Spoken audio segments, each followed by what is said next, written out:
Hey guys, Luantha here, aka Lancet634, and this is League of Legends TFT Patch 916 notes. As always, I don't read patch notes prior, but for TFT, I've been following Mortdog, who is, I believe, the lead on this on Twitter. You'll see a lot of me retweeting his tweets, so I know a little bit of what's in here, but I haven't officially read them yet. So let's get on into this. So they're adding Hextech Origin, adding in Camille, Jace, Vi, and Jinx. Hextechs are going to make it so single champion stacked with items is going to be less strong. Interesting because right now the meta is literally just slam everything onto one champion to have them carry, so this is really good. This is going to completely shake up, hopefully the meta. We're limiting the number of rounds ties by adding the whole new Earth overtime buff. Interesting. 3 new little legends, that's the real important part, and the second beta pass round. A note on the beta pass round, there are no free eggs in that. Blame Rito. Anyways, new origin and champions. So Hextechs, their trait throw a bomb at an enemy unit with an item, disables all items in 1 to 2 hex radius for 8 seconds. Alright, this is really strong. The bomb doesn't do damage, of note, but the fact that it can do an AoE and it's 8 seconds, it disables all items. Whew, this is really strong. Alright, let's get the new champions. We've got Camille. She's got Hextech Ultimatum, roots an enemy and forces her in-range teammates to target whoever she's fighting. Okay, so you can just say, hey, you're my target now, and have everyone blow up a unit now. That's really cool. So it's another cheese mechanic along with Blitzcrank that you can do if you need help blowing one thing up. Pretty strong ability power damage, actually. That's interesting. I wonder what the cooldown is, and if it starts after she's done it or after it expires. Then we got Jace. Oh yeah, Camille's a 1-cost Blade Master, by the way. So Jace is a 2-cost Shapeshifter. Knocking back an enemy hit with Thundering Blow, then switches to Mercury Cannon, bringing increased attack speed and range damage. So he E's them back and then turns into a ranged champion. It'll be interesting to see how strong that is. He could be a really good carry if he gets all that extra attack speed and ranged. Just something to watch, but still another cool mechanic, especially for Shapeshifter. Plus, if you have Shapeshifter buff, then he gets more health. Vi, you get ults the farthest enemy and charges toward them, knocking aside and damaging every enemy along the way. Once she gets there, she knocks her target up and damages them. So she's a 3-cost brawler, and her ability damage does pretty good damage. This feels like a counter to, Ranger. Well, anything that's a single carry. It's another way of getting backline access. So you could like blitz pull the back thing and then have Vi ult the second back thing. That'd be really cool. She's got some solid damage though. I'm pretty impressed. And I'm wondering, yeah, it damages every enemy along the way, so you can use her as a straight line nuke. Jinx, 4-cost Gunslinger, gets excited after her first takedown, getting a tip bonus attack speed. If she scores a second takedown, she pulls out Fish Bones, the rocket launcher. She becomes AoE. Oh. Her rocket damage. Okay, the rocket damage isn't too crazy. Have to see how this works in action, but the bonus attack speed's huge. The fact that this is magic damage means it doesn't scale with her getting AD items. So Rage Blade's really good on her. After that, I don't know. You might just build Rage Blade and leave it. It's interesting she's a gunslinger though, not a ranger. I'm surprised.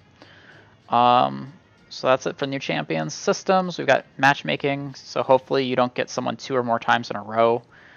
No, it's almost never. There's a chance that you get 2 or more times in a row. Here's the Earth overtime mode we were talking about. 30 seconds into every battle, Earth overtime mode kicks in and speeds things up for 15 seconds. 30 seconds in battle, it activates 300% attack speed, 200% ability damage, 66% reduced crowd control duration, 66 reduced healing reduction, increased affection towards maritime mammals? Huh? I feel like that's not actually a buff to anything, but okay. It's probably just a meme. But still, that's a lot of attack speed, a lot of damage, and it's supposed to reduce CC, so if you get a Glacial Comp in the Earth over time, you're going to probably win.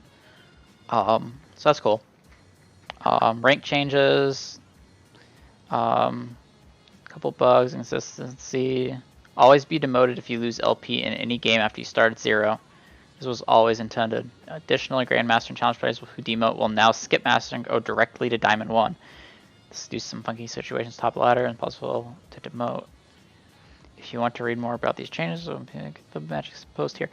So this doesn't matter. I mean, it's not even mattering to us. We're only plot 3. And like, again, 99.5% of players aren't going to have to deal with this. So cool. But the you're definitely demoting at 0 now is going to shake up the ladder a little bit, I think.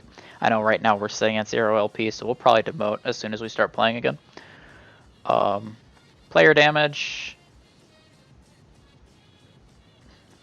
When fights are close, make more dodge adjustments. Overall damage should still be less than launch. Base damage from your little legend is now scaling with current stage.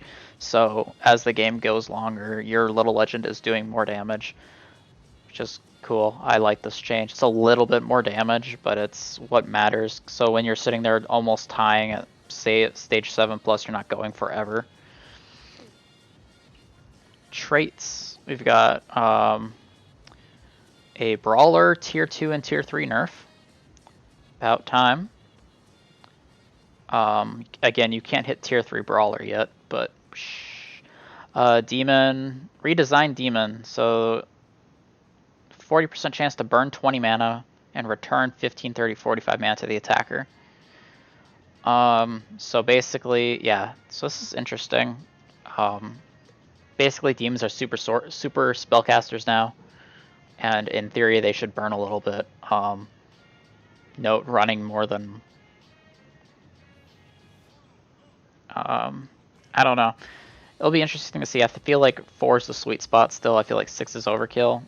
But I might be wrong, because that's 45 mana. That's huge. Interesting change. Ninja, strong enough. Strong single units have place in almost any team right now. They're not getting there, so we're buffing the trait and giving some individual champions. And some of the individual champions. So bonus attack damage and ability power is now 50-70 instead of 40-60. Basically, if you don't have a ninja, you should be running 1 ninja. And that's how the game works. Unless you have like a synergy you have to hit, but still, even then, 1 ninja is probably strong enough to make a spot. So getting a 2-star ninja early is going to be really good for you. Nobles are underperforming, so it's now instead of 60, it's 70. I like this change. I feel like Noble is weak. Yeah, I mean, there's nothing else to talk about. It's just, it did feel weak. 3-piece Sork is a little too strong due to its versatility, so they took off 5% spell damage. I don't feel like this is enough. I feel like this should be a 35. Because 3 Sork is dominating. And Wild is underperforming still, so they're going to increase it to 12% per stack. Okay, so they finally hit dagger levels of attack speed per stack. Note there is a cap on that of 5 stacks to whoever has the ability, but again, Wild can affect everything. I feel like Wild could become pretty strong here, especially because Wild doesn't typically, well, for Wild you typically use a Shyvana as your death ball machine, and you have 3 shapeshift with it. Now with the Jace being there for shapeshift also, shapeshift has 6 buff available.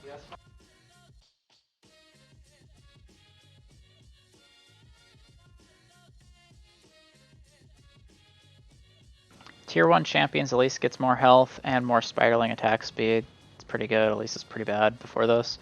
Kha'Zix's isolated damage is down at tier 2 and 3, which is good because tier 2 Kha'Zix early was monstrous. Mordekaiser's null and cast ability, there's no enemies in range, start the cast time. Okay, just AI fix. Nidalee always heals 2 units, which transforms, proves she only healed herself if she had the lowest health on the team. Okay.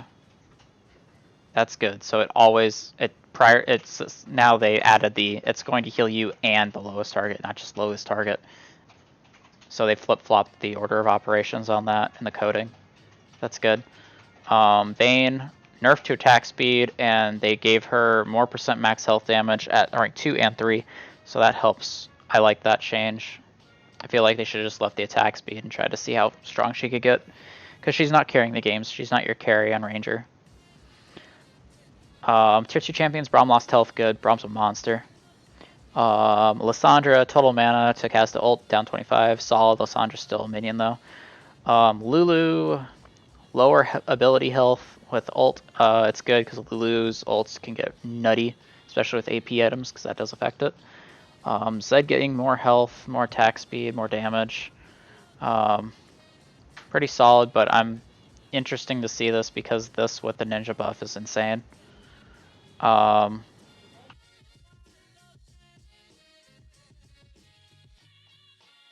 Tier 3 champions, we've got Aatrox having his bug fix, AI fix. Same with Eve. Katarina gets the same fix, and increased attack damage, that's pretty interesting. Kennen, same bug fix. Shyvana, leap AI improved to better kite away from our target. I'd rather them fix that when she leap and just get stuck. So, something, but not the best. Tier 4 champions, Akali getting buffed again. I just want Akali to get smashed. Like, smashed and nerfed. But, I guess, yeah, whatever. You're giving her 10 more attack damage on top of the 10% more. She's a monster. I mean, she's only autoing every other spell, basically, because she's autos and ults, typically, if you have her running. Brand, increased ability damage. Starting mana and total is 5150 from 0125. So his first ult's faster, second ult's slower. It's good. Cho damage down at all ranks because Cho is broken. Good. Bye, Cho'Gath. And the reason why that's so good is Void. Tier 5 champions, you got Karthus, a change. Basically added 40 mana to his mana gauge. So his first ult's the same, the second ult's slower. Which is good, because really Karthus should only be ulting once in a fight. Unless it's a long fight. Kayle losing attack speed's good. I've seen some nutty Kayle builds where she has ridiculous attack speed. And then Misfortune getting health and lower total mana. So she ults quicker, she gets the ult back faster, which, I mean, she's channeling for like 5 seconds, so she needs the lower mana. The health helps her survive. I like the change, because she's not really, she's like the worst tier 5 was Misfortune. Items. So Hush now just makes it so they cannot gang mana, giving it mana lock for 4 seconds, 33% chance to hit. Okay, I mean, it's interesting. I wonder if that affects with like a TF blue card. If it does, it's pretty good. I mean, it also means that as soon as Hush wears off, they're not ulting, which is, you know, what used to happen. Infinity Edge, critical strike damage increased. At some point, Infinity Edge is going to be good. Ionic Spark nerf again, and it now properly stacks. Oh god. Alright. So if you run Gunslinger, you see Ionic Spark, run. If you see 2, run faster. Rocket's now 6-second duration. 6 seconds is a long time. It's a fifth of the way to Earth mode.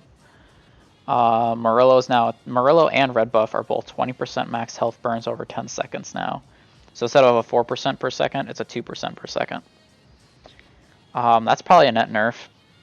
A pretty solid net nerf too. It buffs Gunslinger usage because they apply it sporadically.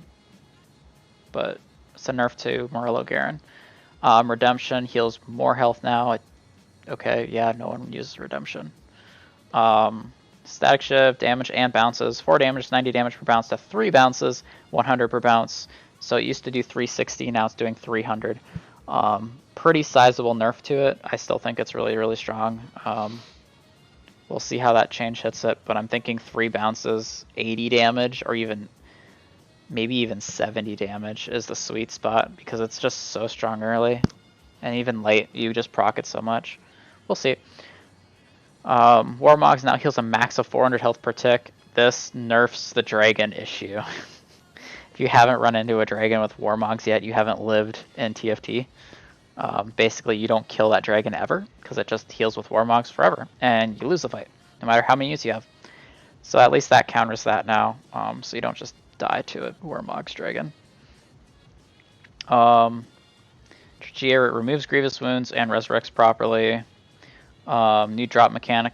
In rare instances, it's possible to drop a full completed item instead of 2 components separately. Ooh. That's interesting. Having a full completed item drop for you is a lot worse than getting 2 components because it's already combined. But at the same time, I mean, it's a full completed item. You'll take it. And lastly, bug fixes. We got Spiderlings and Golem can now properly be the target of Frozen Heart, Kindred, Swain, Karthus, Shen, and Vigar. Okay, good. Graves now properly gains range from Rapid Fire Cannon. Okay, I've seen this on a tweet where it just increases the cone. So now if you run triple Rapid Fire, his autos hit like MF ult. Like the range is MF ult. So that's something to look into. I don't know how viable it is, but it sounds fun. Frozen Heart no longer applies to me slows when stacked. Yeah. Fix some item slots not showing up or being in weird spots. Okay. Fixed win lose streak gold being granted after PvE rounds instead of after the PvP round that happened before.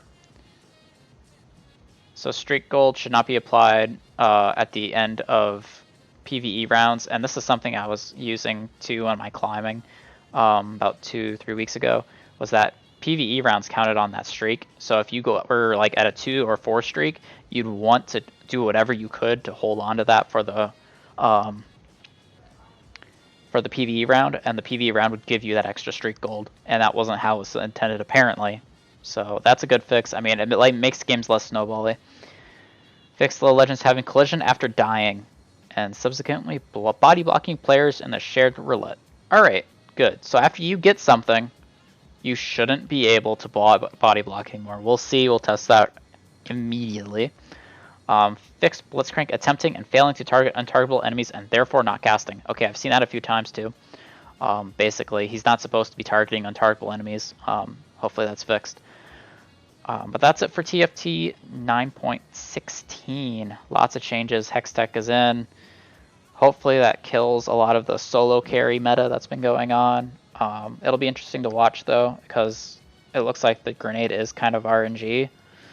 But I mean, as everything in TFT is RNG. But thanks for watching. Let me know in the comments below if you liked the video. Like, subscribe to the channel. You want more content like this, and hopefully you guys get spatulas every game, because Force of Nature's fun. Otherwise, I'll see you next time. See ya.